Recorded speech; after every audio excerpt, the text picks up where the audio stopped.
Beneath a patch of ordinary ground, a thin copper wire lies hidden in the dark, wrapped in damp roots and grains of soil that have not seen the sun in centuries. Above, the world moves as usual. Cars pass, lights glow, screens flicker. Yet down there, between two unseen pieces of metal connected by that wire, a silent push of electrons begins. Moist dirt, nothing more, behaves like the inside of a battery. A small current rises from the earth itself, invisible, indifferent, measurable. For most people, this sounds like a miracle or a trick. It is neither. It is one of the oldest, simplest, and most misunderstood uses of electricity we know, and in some places the authorities are so uneasy about it that laws now quietly target anyone who dares to turn soil into power without permission. The story behind this buried wire starts not with internet rumors or viral shortcuts, but with the slow, methodical work of 19th-century inventors who learned to listen to the earth with instruments instead of mysticism. In 1841, a Scottish clockmaker named Alexander Bain buried plates of zinc and copper in moist ground, joined them with a wire, and watched his galvanometer needle jump. The damp soil, rich with water and dissolved minerals, acted as an electrolyte, the conductive medium that allows charges to move between two dissimilar metals. This was not a vague notion of energy from the earth.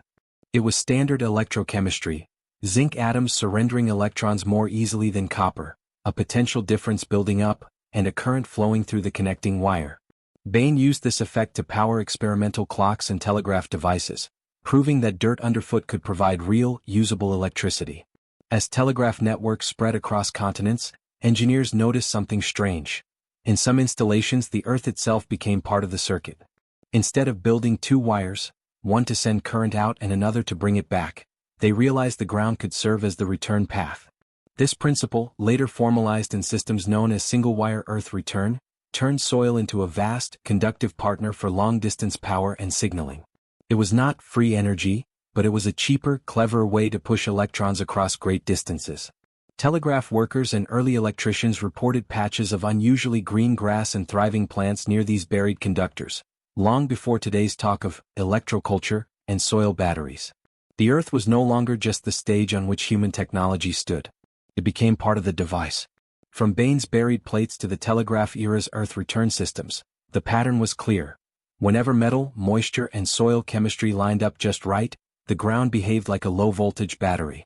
Two dissimilar metals, zinc and copper, iron and copper, or carbon and copper, buried a short distance apart, connected by a wire above the surface, could generate around 1 volt per cell under good conditions. Clay-rich or saline soils worked best, because their higher ion content made them more conductive, while dry, sandy ground produced little or nothing. In effect, the earth battery was a scaled-up version of a lemon battery, except the lemon was the field, the garden, or the forest floor.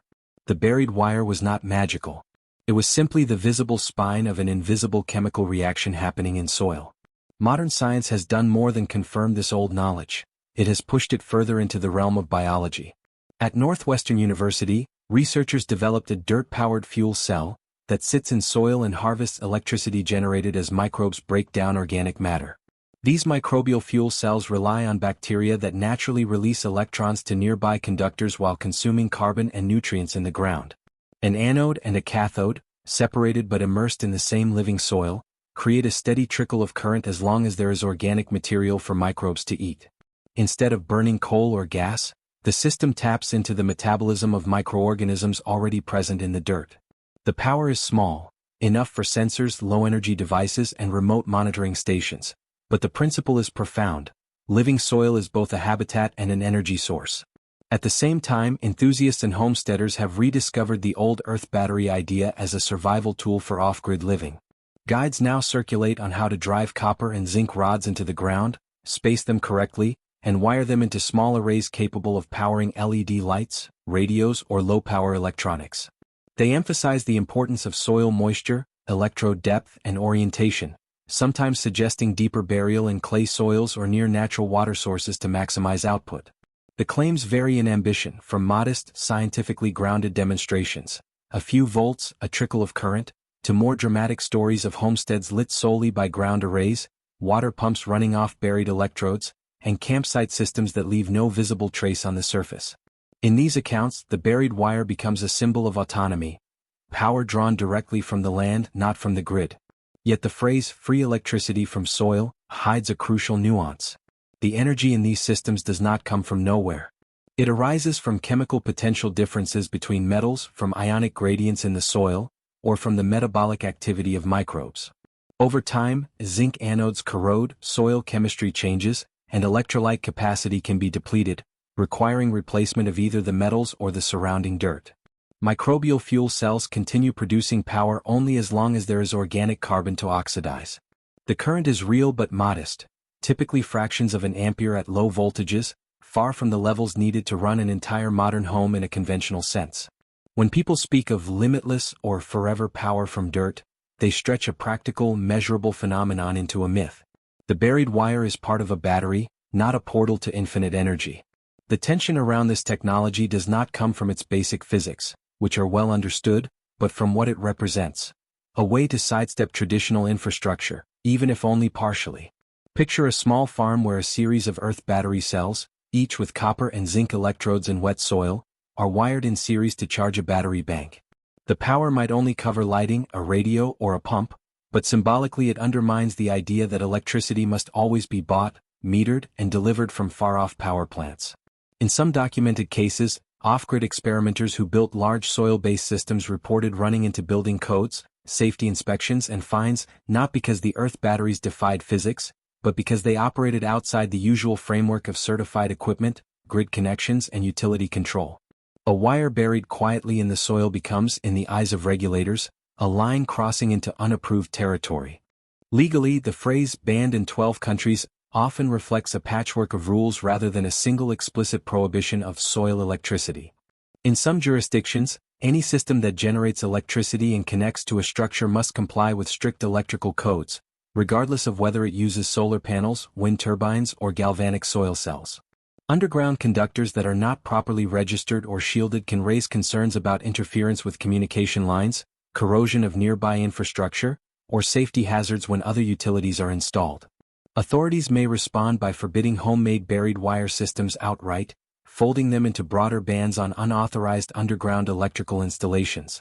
The result feels, to the person experimenting in their backyard, like a direct attack on free electricity from soil, even when the actual text of the law never mentions soil or galvanic cells at all. There is another layer to the controversy: the blurred line between genuine science and exaggerated promise. In gardening communities, for example, electroculture has become a buzzword attached to everything from copper spirals in the air to wires wrapped around sticks, all claim to double or triple plant growth without fertilizers. Some historical experiments did report effects of electric fields on germination, nutrient uptake, or growth patterns, and modern research on root responses to electrical gradients suggests plants can indeed sense and react to tiny currents. But many of the dramatic claims surrounding buried copper wires and miraculous harvests lack rigorous, controlled data. Experts point out that simply sticking copper rods into the ground does not reliably inject significant current into the soil, and that observed improvements often coincide with better soil preparation, increased attention, or simple chance. Here, too, the buried wire sits at the crossroads of careful experimentation and hopeful belief.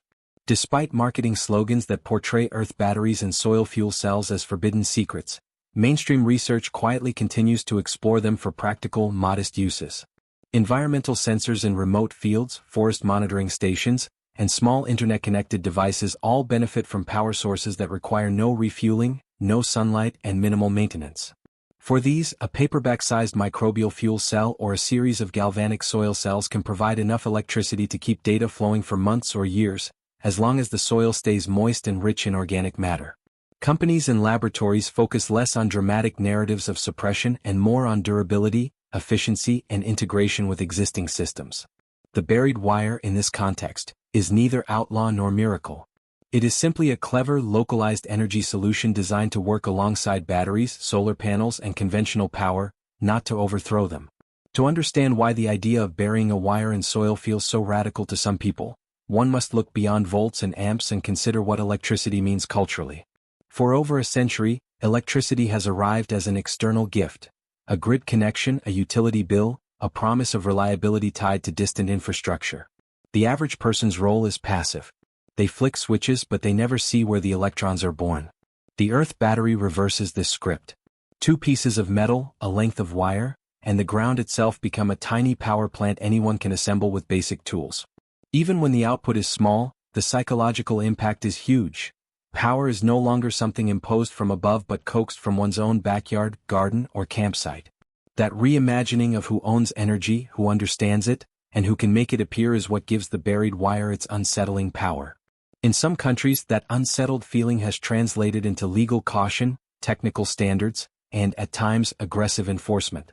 Regulators worry about interference with communication lines, the risk of stray currents causing corrosion in underground pipes, or the complications that arise when people mix improvised systems with grid-connected wiring. Insurers and inspectors see an unlicensed, homemade generator, not a harmless experiment in soil chemistry. So while there is no global decree that electricity from soil is illegal, there are real cases where individuals have been ordered to dismantle or modify their buried wire systems under threat of fines, especially when they power structures or connect to other electrical infrastructure. The technology itself is not impossible. It is simply out of alignment with a world built around standardized, centralized, and heavily regulated sources of power. At the same time, claims that energy corporations have systematically bought and buried every patent related to earth batteries often rely more on suspicion than on clear documentary evidence. Historical records show many patents for earth-based power systems, some of which were never commercialized because they offered low performance, required specific soil conditions, or were overtaken by more efficient technologies like improved chemical batteries and robust power grids. In a world where solar, wind, and advanced batteries attract massive investment, a low-voltage, soil-dependent system has to compete on cost, reliability, and ease of use, not just on the appeal of free fuel. The buried wire's biggest obstacle may not be secrecy, but practicality. It works, but usually on a scale and with constraints that make it better suited for niche uses than for replacing national grids. Yet this does not diminish its educational value. For a student, a homesteader, or a curious mind, building an earth battery or testing a microbial fuel cell is a way of touching the fundamentals of electrochemistry and ecology at the same time. Every piece of the system teaches something. The metals reveal the electrochemical series, the soil exposes the role of ions and moisture, and the fluctuations in voltage trace changes in weather, seasons, and microbial life. It becomes clear that electricity is not an abstract force locked inside walls and cables. It is a natural consequence of differences, gradients, and flows that exist everywhere, even under bare feet. The buried wire is not just a conductor. It is a line connecting human understanding to the hidden processes of the earth. For those who dream of energy independence, the honest lesson from this history in science is both sobering and empowering. Soil-based systems are real, measurable, and sometimes surprisingly robust, but they operate within the ordinary limits of chemistry and biology. They will not, on their own, make a modern home fully grid-free without significant design, scaling, and acceptance of modest power levels. Yet they can reduce dependence, provide backup options, and deepen one's relationship with the land.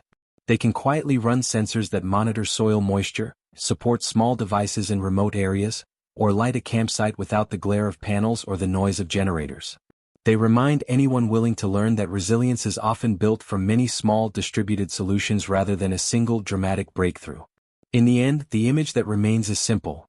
A wire hidden in the ground, humming with a current too small to feel but large enough to measure.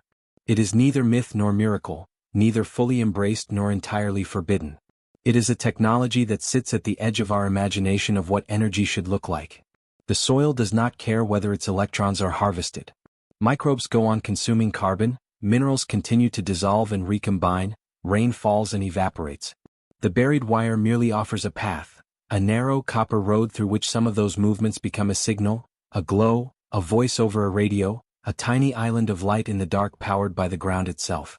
The question is not whether the earth can produce electricity. It can, and it does. The question is how far we are willing to go to use it responsibly, truthfully, and in ways that expand understanding instead of feeding illusion.